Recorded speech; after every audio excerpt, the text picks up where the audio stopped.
ini kami belum dapat menyampaikan detail kasusnya, kemudian juga pihak-pihak yang telah ditetapkan sebagai tersangka, termasuk juga pasal-pasal sangkaan, karena tentu nanti pada waktunya setelah proses penyidikan ini diselesaikan dan telah dilakukan upaya paksa, baik itu penangkapan maupun penahanan terhadap pihak-pihak yang telah ditetapkan sebagai tersangka dimaksud, kami akan menyampaikan secara utuh dan lengkap konstruksi perkara ini, termasuk juga tentu pihak-pihak yang telah ditetapkan sebagai tersangka, pasal-pasalnya, dan kemudian alat bukti apa yang telah kami peroleh di dalam proses kegiatan penyidikan ini. Rebut kasus yang sedang diusut Barreskrim, KPK diduga selamatkan Anies. Pada bulan Maret 2020, sebetulnya Barreskrim sudah memeriksa Direktur Saranajaya soal dugaan korupsi pembelian tanah. Artinya sudah 1 tahun kasus yang melibatkan rumah DP 0% untuk diwacanakan dan dibacotkan Anies itu diperiksa oleh kepolisian. Tetapi mendadak pada bulan Maret 2021, KPK tanpa ada angin, tanpa ada hujan, ia memberikan penetapan tersangka Dirut BUMD DKI Jakarta terkait kasus korupsi pembelian tanah. Program gagal DP 0% yang seharusnya bisa menyeret Anies langsung disambar oleh KPK. Apakah ini adalah upaya KPK menyelamatkan Anies? Jadi sebenarnya dari satu kejadian yang diusut oleh 2 institusi ini menimbulkan 2 kemungkinan. Penulis melihat hanya ada 2 kemungkinan yang terjadi jika memang kasus ini sama. Korupsi pembelian tanah yang diperiksa Barreskrim dan KPK ini juga sama. Pertanyaan pertama, apakah mereka mengusut kasus yang sama?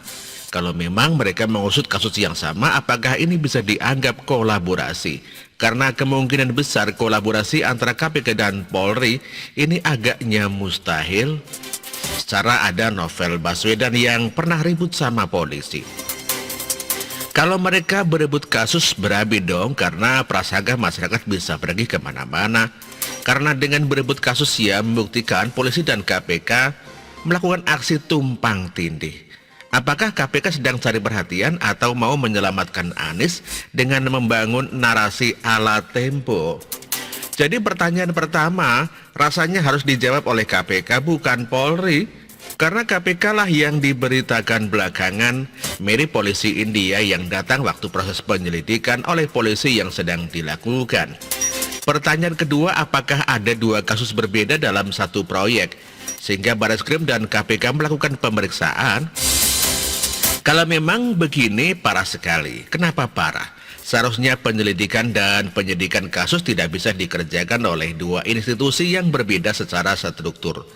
Akan ada adu argumen dan lagi-lagi adu narasi yang akan terbentuk dalam hal ini.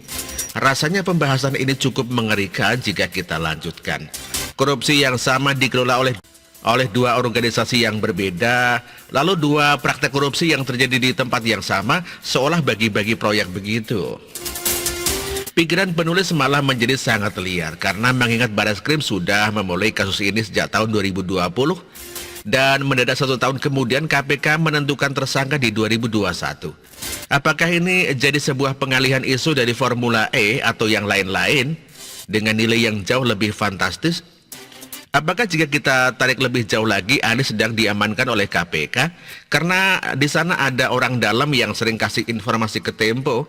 Karena melihat dari Najwa yang tidak membahas soal korupsi BUMD DKI Jakarta, soal pembelian tanah rumah DP 0 rupiah, penulis makin curiga apa yang sedang ditutupi. Di negara ini penulis dibebaskan untuk menduga-duga apakah KPK sengaja rebut soal ini karena dia tahu polisi sudah memiliki bukti kuat untuk menjerat Anies.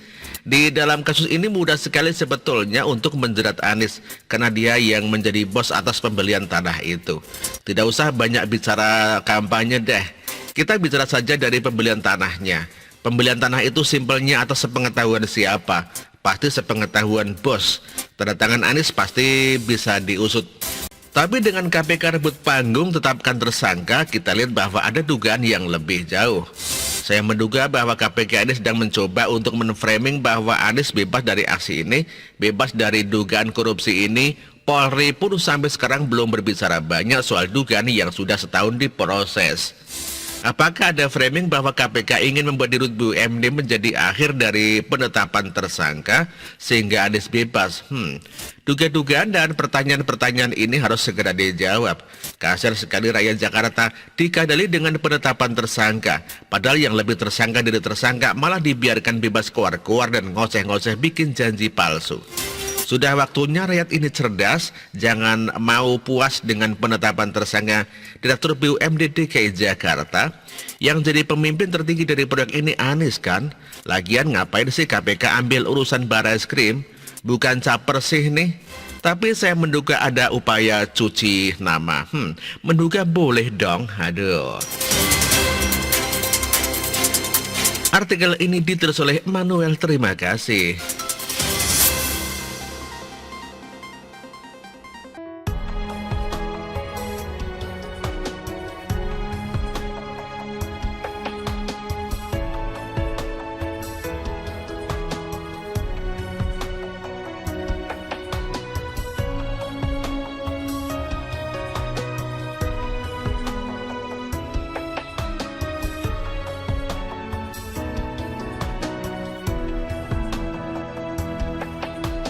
Bersih, jujur dan merakyat, berbuat demi masa depan kami. Sosok pemimpin tegas pemberani.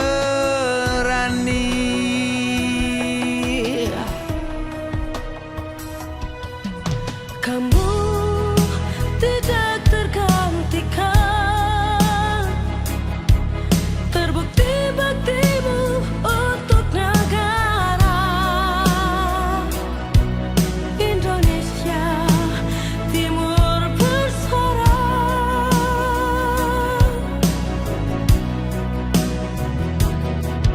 Siang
periode